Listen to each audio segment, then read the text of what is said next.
Считаете ли вы, что Соединенные Штаты Америки совершили фатальную ошибку, начав этот конфликт? Фатальную ошибку совершили. Этого нельзя было делать.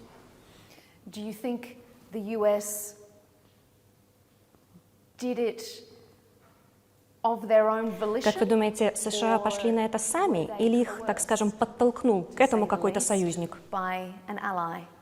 Ну, слушайте, то, что Израиль втянул Америку в эту войну, это факт. Большой, малый факт, не знаю. Время покажет. Но то, что американцы не та страна, которую можно, знаете, на поводке коротком водить, это тоже факт. Поэтому невозможно было Америку втянуть в этот конфликт как какого-то ягненка, если бы они сами этого не хотели. Они считали, что таким образом они могут решить любую проблему военным путем. Вот ракеты, бахнем, и все будет окей. Нет.